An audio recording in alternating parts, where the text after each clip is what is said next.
Whatcha reading. I am Miss Liz. I'm Miss Hannah. I'm Miss Ashley. And I'm Miss Melanie. And today we are going to share with you all the glorious books that we have read this month. Yes, look at all these books. And why we like or do not like them, and if you should read them or not. Yeah. We all love books, and we want you to read the best books that are out there, so want to start? Sure. So one of the books that I read this month is called Blue Flag. It is a new manga series that we have in the library system. And I'm like, oh, this looks pretty and interesting. I didn't even read the back. So I went through and I was like, what? No. What's going on? What? And so it's like, oh, you have to go into the next one. So it's very humorous. And you know, in a lot of young adult books, there's typically a love triangle, right? This is more of an odd-shaped pentagon.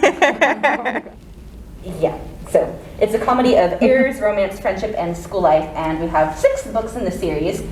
And it was very, very good and humorous, and some of the characters are compared to different animals. So the very, very shy girl is compared to a hamster, so every so often there's like a little chibi of like a hamster going, so, but it's super cute and pretty, and it's the slice of life fun that you expect out of some of the mangas that we have. Nice. So, wonderful. Blue Did you Flag. read all 6? No, I limited myself. Book 2 is on my desk though. Excellent. So let me talk about some of my graphic novels that I read this month as well. I like to read them when I have little 5-minute windows at work, and so I actually made a lot of progress. This was really cute. Cute. Hockey. Oh, nice. Check, please. Yeah, so it's about hockey. I would say this would be for older teens, probably, because these characters are in college. So there's some shenanigans going on, there's some bad language, and also this is like about a sports team, so they can be kind of gross sometimes, like locker room language and stuff. But basically, this cute little guy here in the middle is Eric Biddle, and he's a former figure skating champion, like junior figure skating or whatever, and he makes the hockey team, so he's a great skater, but never played hockey really, and is terrified of being checked, you know, like when they slam you into the boards or whatever, so he passes out in fear all the time. Oh my gosh. His team's working with him. He's also gay, and he's not out. It's not like exactly a secret, but he hasn't really told anyone, and he loves to bake, so he bakes for his team. Basically, really, really cute. It's just like extremely joyful and happy, and like you cheer for everybody that's in the book, and I loved it. It was really cute. Yeah. You had me at hockey. Yeah, so other than the language, I don't think there's really anything objectionable, and I recommend it. They look so good. Yeah. And he falls for the team captain, and so book 2 goes on to talk about how that works out once the team captain goes into the NHL. Yeah. And that's just not something you really see in hockey or any sports team. I love that he's holding a pie. Yeah, he bakes, he stress bakes. It's really cute. And everybody on the team has a nickname, so his nickname is Biddy, Cute. and he's little. I want to read those. All right, so I have We Hunt the Flame, and this is the second book, We Free the Stars. This one just came out, and have not read it yet. I just finished this one last night. It looks beautiful. They're so pretty. Oh yeah, the cover is gorgeous, and the whole story itself is just amazing. I love the world building in this one. So it's like Arabian Nights, and you got the Sands of Araria, that's what it's called. And it's the Kingdom of Araria. It's difficult to say. And you've got this girl who cross-dresses as the hunter, and she goes into the woods to hunt for food for her starving village. Something happened way, way, way in the past where the land was full of magic and it was thriving, and then something went wrong and the magic just disappeared, and the deserts were replaced by blizzards all the time, and never-ending blizzards. So they're in the snow all the time, and then there's this dark forest that's just been creeping up on the kingdom called the Yars, and she's the only one who survived it. She's gone in and she's come out over and over and over again, and she's hunting for her village. It reminds me of Aragon just a little bit, because he's the only one that ventured into the mountains. I'm so into that. And it's so good, and it's a dual point of view. So it's her part of the story, and then the Prince of Darkness, and his name is Nasir. And he's just known for killing people all the time. That's what he does. Awesome. It's a really dark fantasy, and it's great. And it is for older teens, though. It's a lot of blood, guts, and gore, and some mature themes. All right, so I decided to only read novels in verse this month. So every single one of these is written in verse, and they're all like super controversial. So let's get started. We're ready. So the first one I read was Kent State, and it is written in verse, and it's told from 6 different perspectives. Whoa. And the whole thing is set up like a conversation, because it is about the shooting at Kent State during the Vietnam War, where the National Guard came in and there was a huge protest and a couple students ended up getting shot. So there's a quote from it that I pulled out, and it says, "There will be as many versions of the truth as there are people who lived it." So the 6 perspectives are from all of the different dissenting opinions that occurred at the time. So there's like a student, there's the National Guard, there's townspeople who were for the Vietnam War, townspeople who were against the Vietnam War. And it's basically every single party that was involved in this and how they all felt about it in this giant conversation. Wow. And it's so good. I read it in like an hour because I was like, oh my gosh, I can't. And it's history, so Yep, it's real life. Yeah, this is real life, and I loved seeing all the different opinions at once because it really makes you think about how every single thing that happens in life happens to more than just one person, and everyone has an opinion about it, and it's really important to respect everyone's opinions, whether they're the same as yours or not. So, Yes, excellent point. okay. All right. The next one I read is called Nancy Drew, The Palace of Wisdom, which was a fun YA graphic novel. So Nancy Drew is 17, and you find out that she's moved cities, but when she receives a mysterious note that's like the cutout magazine letters, and so it says, "Dearest Nancy, I know what you did. I know you've tried to forget, but memory is long, and so is life, or at least it should be. What would your mother say if she was alive to say it, Nancy Drew?" Dun, dun, dun, dun, dun. So she receives this mysterious letter, and she goes back home, and so you meet up with the original Clue crew, which is Bess and George. But this is a different twist on it, and the Hardy Boys are in it too. Oh, cool. So the mystery itself is good, it's modern, and you have a very diverse group of friends that are together. So Bess is depicted as being more heavyset. George is gay, and she's dating lesbian, and she's dating a girl named Danica, and so she helps solve the mystery too. Then you have Pete, who is a new character, and he's the one that's caught up in more of the mystery later. But he's African American and Latino. Nice. And there's a nice cliffhanger, and you're like, oh, do we have the second book? It's coming out next year.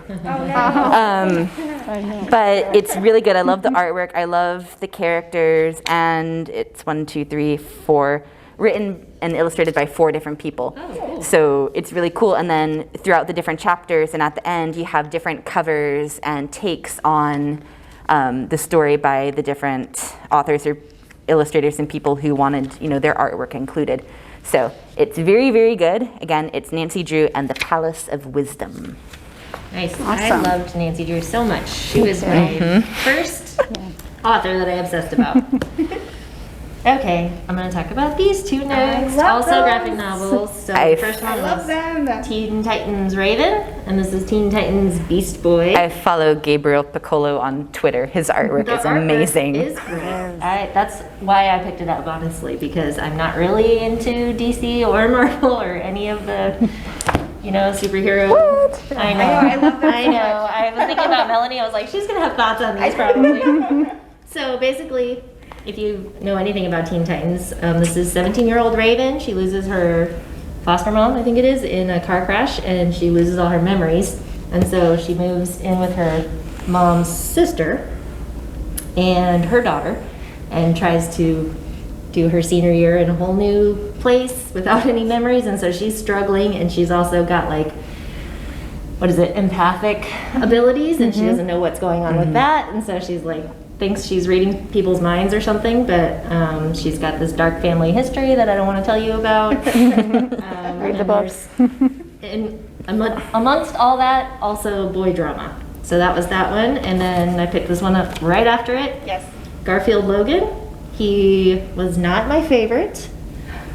I love these boys. No, I was like, all he cares about is how he looks, and he's obsessed with being popular, so not my favorite character, but I think that's probably true to what the character is, so not necessarily a ding on the author or anything. A little comment is if you have watched the original Teen Titans, not the Teen Titans Go, because that's just no. No. No, my IQ drops. Thank you. The original Teen Titans, this is very loosely based on the TV show. So you can still love the original characters, but this is, Cami Garcia received permission to, they said, write what you think the characters are. So this is her take on it. It's more modern. Very cool. It is more modern. Of Yep. the true character stories. So a lot of the situations are more something that would happen today as opposed to when Teen Titans was first written. In the meantime, you can Yep. pick these up, and the third one is coming out your February white whale. 23rd. It's my white whale.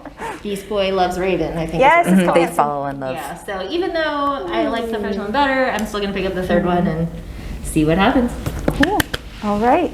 Sorry, I kind of Oh, that's interjected. okay. More So I actually read this, I listened to this twice because I loved it so much. I went right back to back. all the way, yes. And I have never done that. I haven't done it very often, no. But I did that with this one and I loved it. It's called Into the Heartless Wood by Joanna Ruth Meyer. And it's wonderful. It's not marketed as a reimagining of The Little Mermaid, but that's how I read it. Like at the end, I'm just like, that was The Little Mermaid, wasn't it? I don't know. It was really cool. So it's got a great twist on sirens. You know, sirens is what they're kind of depicted as these vicious mermaids and stuff that lure the sailors into the sea and then they drag them down to their bubbly deaths. Well, this is a little different because she puts them in a haunted wood, and they do sing. They sing to the villagers and to the people in the kingdom and stuff, and lure them to horrible, gruesome death. This is definitely an older teen book. If you don't like blood, guts, and gore, don't read this one because it's throughout. But it's I see a reoccurring awesome. theme with the books that you've read this month. Yes, they have been very dark, yes. But I loved it, and what I really loved about this one is it was so layered. You really have to pay attention to all the different stories, all the different legends that she throws at you and everything. It's fast-paced, and it's so good. It's also a dual point of view. Okay, so continuing on with violence, I have 2 books I want to talk about, gun violence.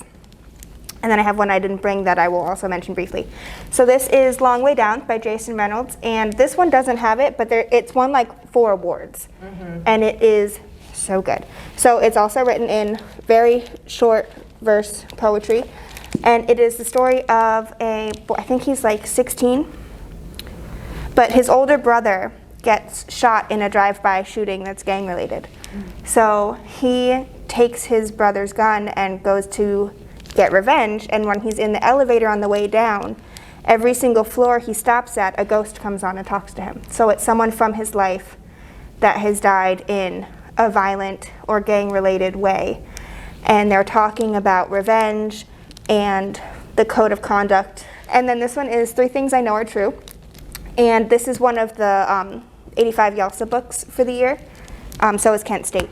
But this is it's from the perspective of a 16-year-old girl whose older brother, her 18-year-old brother, was with his best friend across the street from their house in the attic getting Halloween decorations for the mom, and he found the dad's gun. And he picked it up, and he was playing around with it and accidentally shot himself in the head. So this is the aftermath, because he's still alive, but he's now, he can't talk, he can't feed himself, he can't move on his own.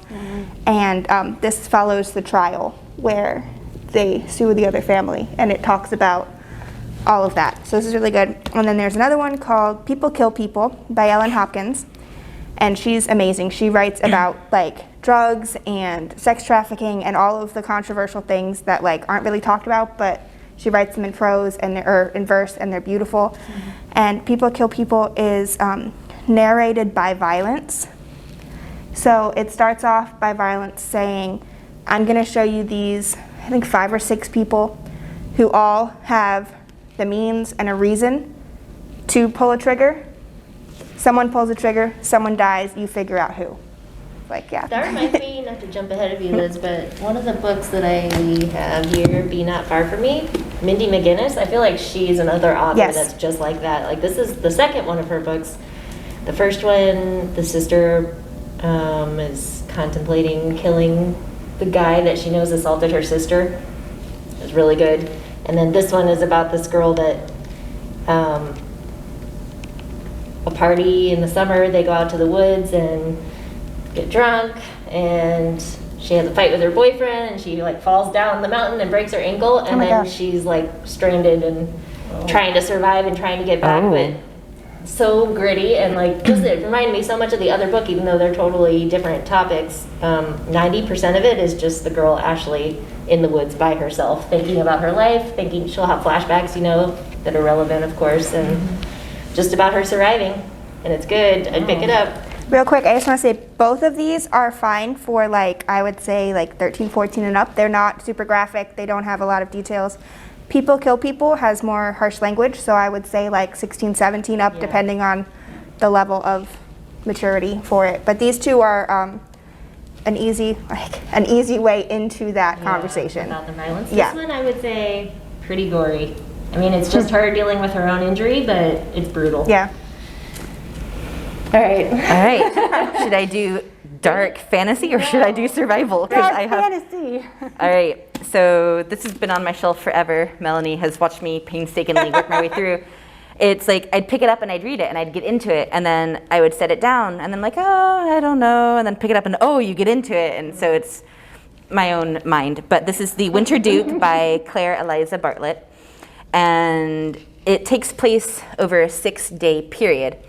What's interesting about, her name is Ekaterina, but everyone calls her Ekata, is her entire family, her father is the Duke of the Above, and so he has the only access to magic, but their entire family is trying to kill one another. So all she plans to do is survive, get out, and go to university. That's it. She doesn't want to try for the duchy. She just wants to get out. However, one day she wakes up and her entire family is under a magical sleep. And so she is made the provisional duke.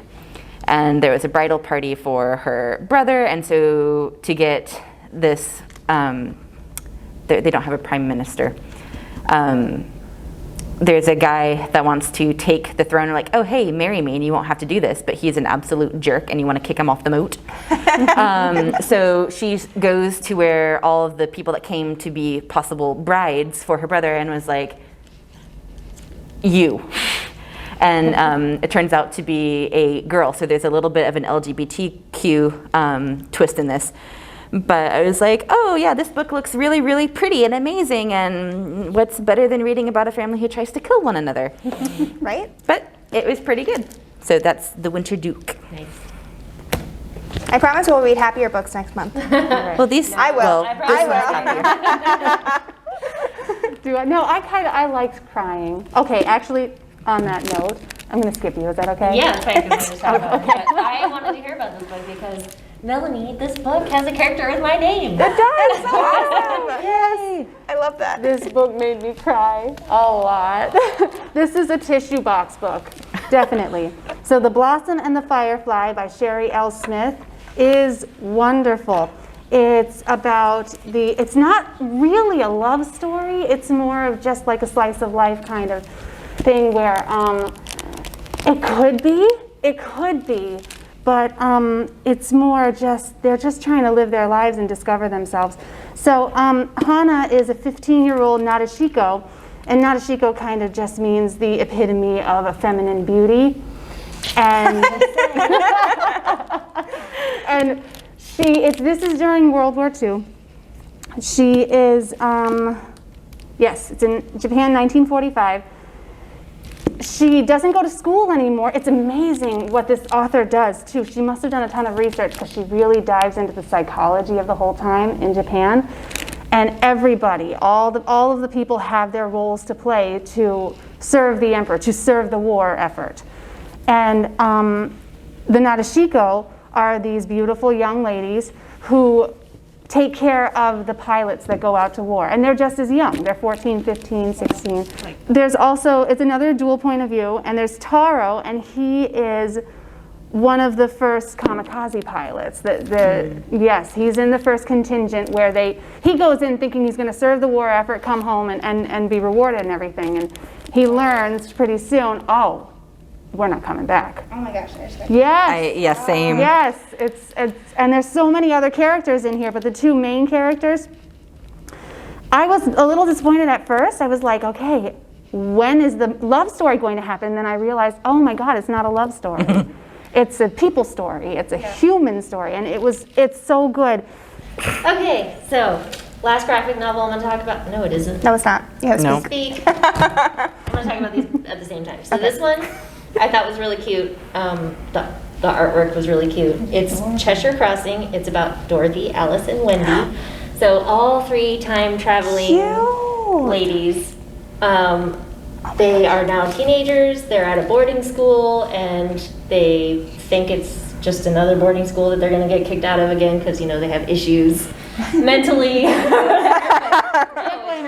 Traumatized time travel. Exactly. It turns out that the guy who's running it really believes them, that they can, that there's multiverses and they can visit these other universes and stuff. And so then there's shenanigans where they go into each other's worlds, and Captain Hook and the Wicked Witch of the West join up to make a supervillain romance. Oh my gosh. Okay, I'm checking that out. It's really cute. I had a few issues because it's sort of, I think the author even says that he sort of just wrote it like fan fiction, like just for fun. And I think you can kind of tell that he never actually read these books, that Right. based off of the movies maybe or something. But if you can get over that, it was good. And then Speak is the last graphic novel, and this has been out for a while, the novel version. I don't know when this came I out, read that in but- like middle school. a long time ago I read the novel. You ever read this one? Oh my gosh. It's about Melinda. She makes it, it's like the story of her freshman year in school, and she doesn't talk much because she was raped at a party before freshman year. Oh my gosh, it's so And heart-wrenching. it's just about her story and, growing up, and It's also a how movie. she's a silent victim turned into a survivor. And so it's really good and inspiring. It's a movie. It's a movie with And it Kristen is Stewart. good. Yeah. It's a good movie. It's very good. Yeah, I know. Okay. Do you So, like the novel over the graphic novel, or which one did you prefer? They're both really good. So it just depends maybe on how much time you have, because the graphic Sure. novel is much quicker, but the Okay. illustrations really grab you, This- so. sorry. Oh, I love I'm so excited about this. This is my favorite book I've read in probably the last 2 years, which is like a lot because I've read like probably 300 books in the last 2 years. This just came out in January, and it's called Alone by Megan E. Freeman, and it is also told in sparse verse. So it's the story of a 12-year-old girl who, her parents are divorced, so she goes back and forth between her mom and her dad's house. And she plots this scheme with her friends where they're going to go stay at her grandparents' house for a sleepover because her grandparents aren't there. So the 3 12-year-old girls are going to go, and they're going to spend the night and have snacks and watch movies and everything, and it's like their little rebellious act. And her friends can't make it. The one gets sick, and the other one's like, my mom said I can't go because I said I was supposed to be at her house and she's sick, so she called her mom and said I can't come over. So she's at this sleepover by herself. She decides to go, and this crazy thing happens where, for some unknown reason, some like huge outbreak or something happens, everyone evacuates the city. Everyone. And she turns her phone off and doesn't know. So her mom thinks she's at her dad's house, her dad thinks she's at her mom's house, and she's alone. So she walks around trying to call people, and as she's walking through town, she hears a phone ringing, and she goes over, and it's like this huge trash can with everyone's phones from the city. Oh my goodness. So every single, she tries to call like 6 people, and all of the, like it rings in the bucket every time. So, and this is like at the beginning. So she's alone for like 3 years. So from like 12 to 16, she's alone, and that's like what the book covers. And she has only this Rottweiler with her, who is a neighbor's dog that she heard. And so like she has to get food, and she has to survive, and it's just like great because she can't drive. She's only 12, so she can't go anywhere. She has her bike, and it's, oh my gosh, it was so good. And it's crazy because as the book goes through, it starts off with like whole sentences, and then like as she's alone longer and longer, it becomes like fragments and like one word poems, and it's, oh my gosh, so good. I recommend it to like every single person. Like, I don't care if you're 80 years old. If you're 80, if you're 5, read it. If you're 5. Maybe not 5, but read it. It's so good. It sounds really good. What made you pick it up? I thought it was pretty. Yeah, I've never heard of it. I like dogs. That's cool. And it was a new book, and I try to read a lot of new ones. And I love novels in verse because they're like fast, and they are not afraid to talk about things that normal books don't. So Cool. read it, Definitely all of gonna you. put that on my list. I'll put it on my phone. Yep, I put it on my list. Continuing the novel in verse section, I read The Canyon's Edge. This has been on my to-read list since we got it this past September 2020. And it's about a young girl named Eleanor, but she goes by Nora. And on her birthday one year, she went to a restaurant with her mom and dad, and this random guy came in with a gun and started shooting the place up, and her mom is murdered.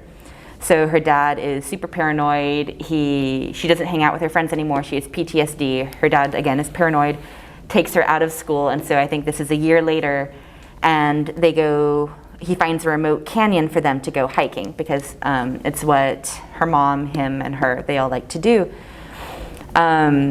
It's told in verse, and so the first 9 chapters. 9 chapters? First 9 chapters. The I'm first 9 halfway through it right chapters, now. yeah, she's part of the way through it, is in prose, and then when the stuff hits the fan, it goes into poetry.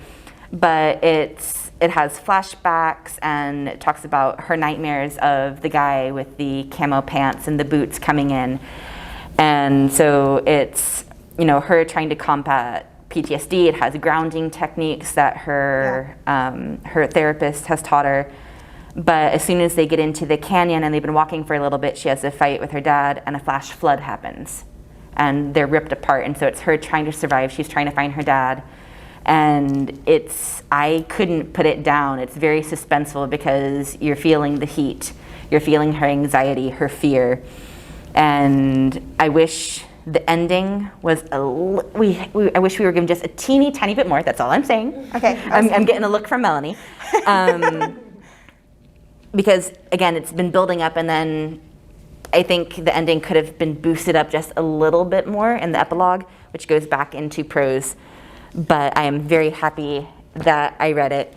And it's free verse poetry, but it's also kind of concrete, where it forms pictures. And then on the bottom, it has different levels of gray to show like sediment. And when she's climbing the canyon wall, you have the vertical sides. So it's really, really good. And you don't have that many books dealing with PTSD and grounding techniques and it's different good. things. It's good about that. So it's different, and I loved it. What else did I write? So PTSD, survival, danger, coping mechanisms, anxiety, and family. It's hauntingly beautiful. The only reason I stopped was because it was 3:20 in the morning and I had to wake up and come here to film. Oh my god. Okay, another JF I picked up, Fighting Words by Kimberly Brubaker Bradley. I love this author. She wrote the War I Finally Won. That's 2 books. Oh, I love those Yeah, books. so everything she writes seems to me like it's so good. So this is, there was a quote I wrote down, a novel for 10-year-olds about sexual assault, suicide attempts, foster care, meth addiction, and 86 uses of the word snow, which I thought was funny. So a lot of issues, but written for a kid, so there's nothing in there that you should object to, and it's so good. It's so good. An important story, but really entertaining. Somehow there's like a lot of humor in the character. It's amazing to me that people can write like that, about issues. And then she uses the word snow to stand in for any bad words. So there's 84 different bad words with snow. Yeah, she kept getting sent to the principal for cursing in class, but in the book it just says snow. So. That is so funny. Yeah, and it's just... we should try that. really good. Snow. Okay. So I have a juvenile fiction. It's called Front Desk by Kelly Yang. Oh, it's my And read list. It was It's so cute. I love the cover. This is the second book now. This is the second book? There's a second Oh, book. I didn't know. Oh, the first one was so good, and I actually listened to it, and the audio was awesome. I can't remember who the narrator was, but she's done a few others that I really enjoyed. She's good. I follow her on Twitter. So it follows the story of Mia Tang. Her parents were immigrants to the United States, and they really got the bad side of the coin. They ended up having to work at a motel, but there's only 2 of them, and they have to manage this whole motel where people are living there, and the owner is absolutely terrible. And Mia ends up going to school with the owner's son, and she absolutely hates him, and they hate each other. And she is very smart, she's very hardworking, and she likes to make waves in her community. She's really great. And she ends up running the front desk because her parents are constantly cleaning and repairing and fixing the place and keeping up with it, and they're exhausted and they're tired and they don't really know a lot of English, so she's the one who kind of takes over. And she runs the whole place. It's great. And she starts to, I think this is in, yes. And she starts to use the motel to kind of help out the different immigrants in the community who, and it's not just the Chinese immigrants, it's all different people who just need a place to stay and stuff. So they start kind of hiding them and stuff and bringing them through. And there's this huge conflict and everything, but I love it because there's a whole cast of characters in here. It's really good. And it's just a great young female character who knows who she is, knows what she wants, and there's nothing that's going to stop her. That's so awesome. it's really cute.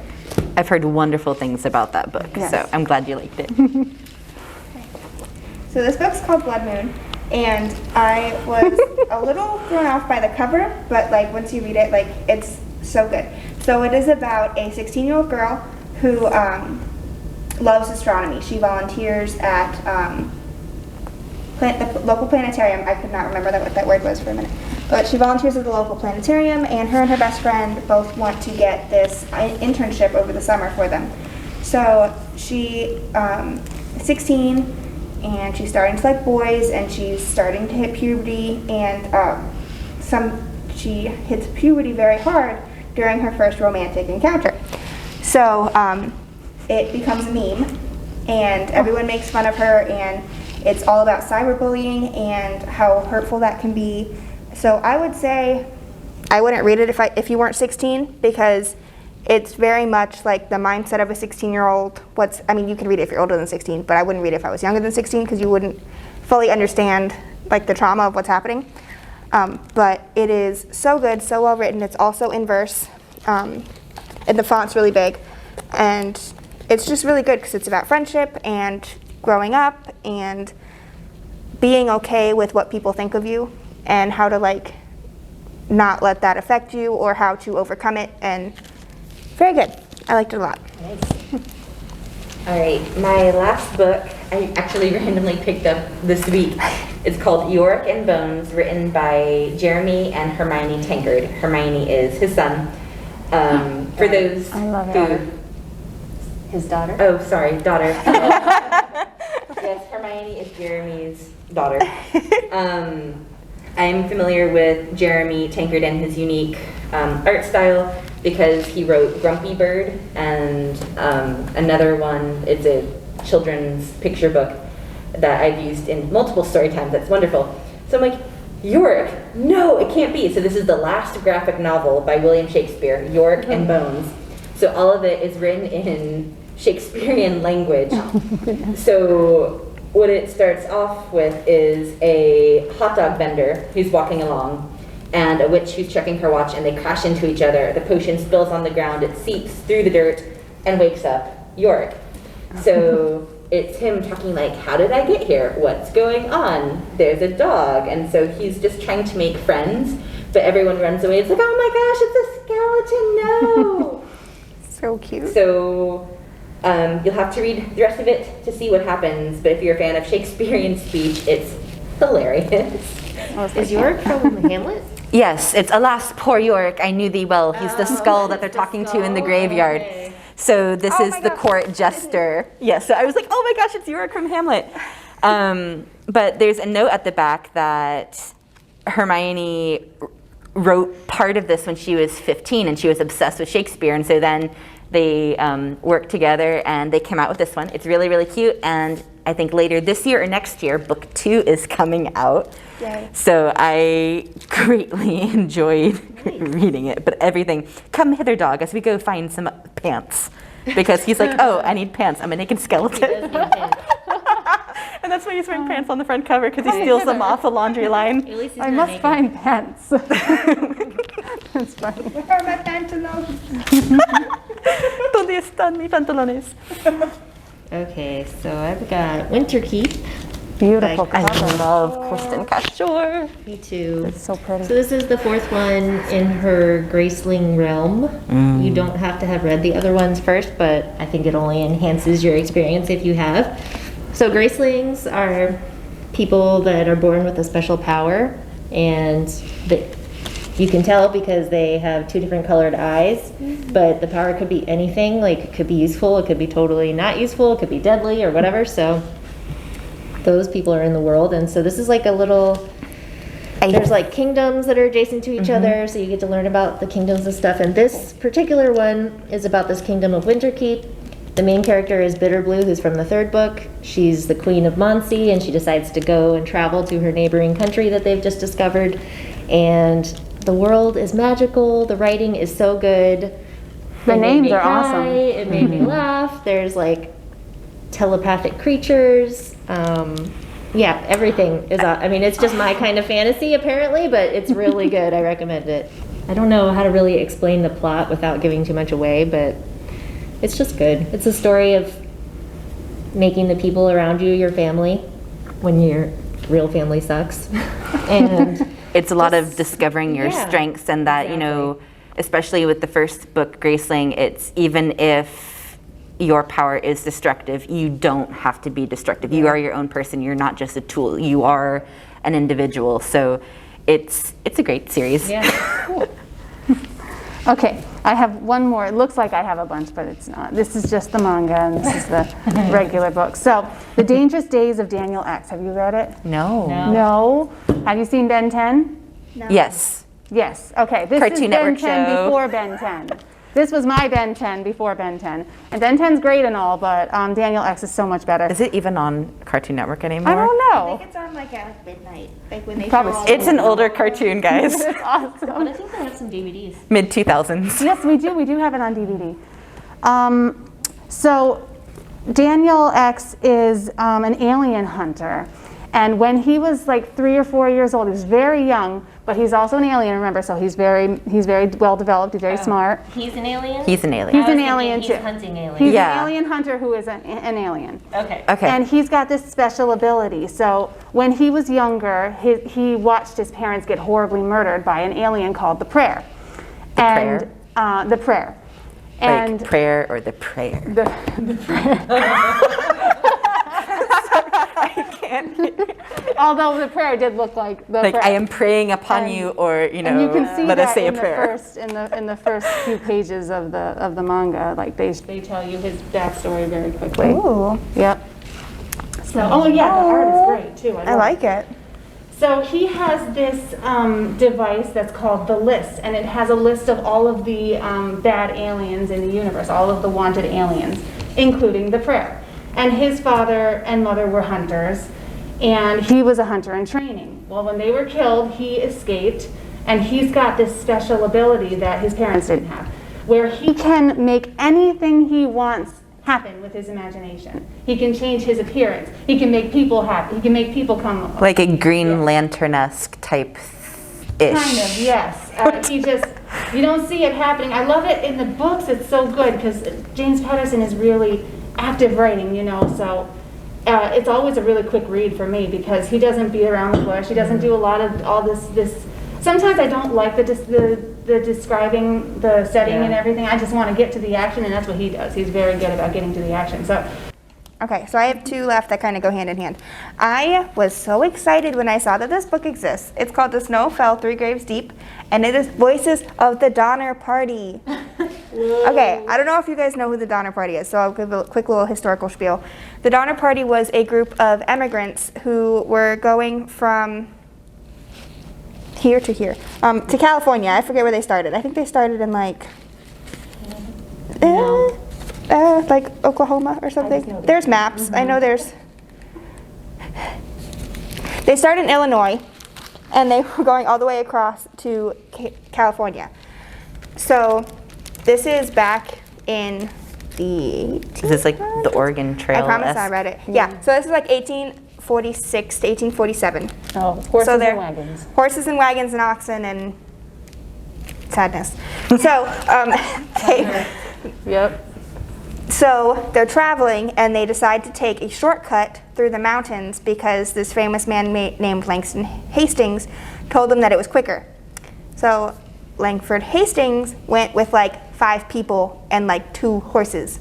They're going with like 85 people and like 17 wagons and like 100 oxen and everything. It's a wagon train. And they go through this cutout and like bad things happen.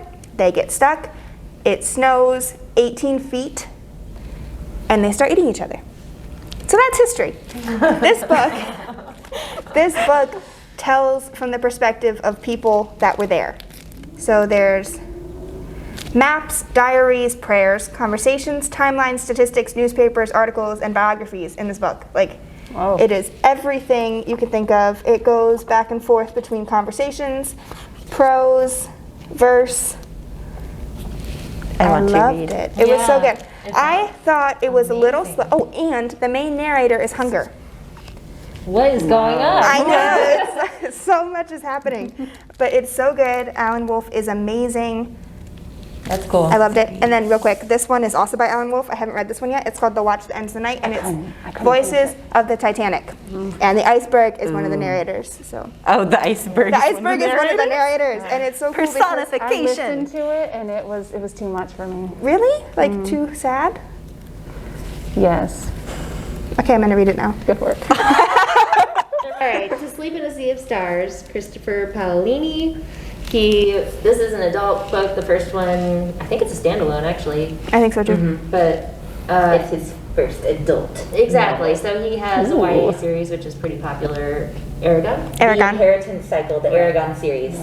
So there is some swear words, but nothing that isn't called for in the situation, and a lot of violence, a lot of aliens killing each other. But it's heavy duty science fiction. Like there's maybe a smidge more science than I typically want to read about, but the story itself is really good. So it's 250 years in the future.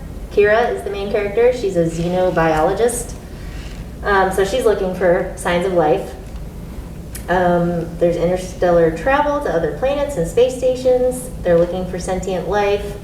She finds some by accident and it ain't good. So she unleashes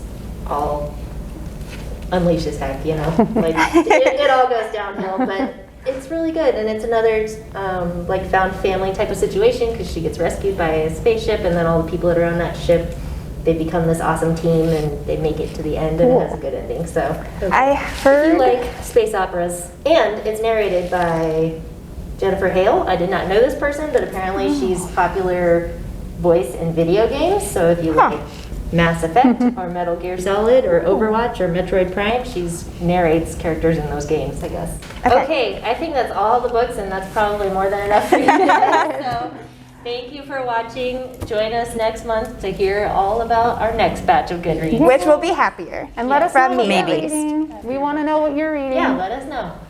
All right, see you next month. Bye.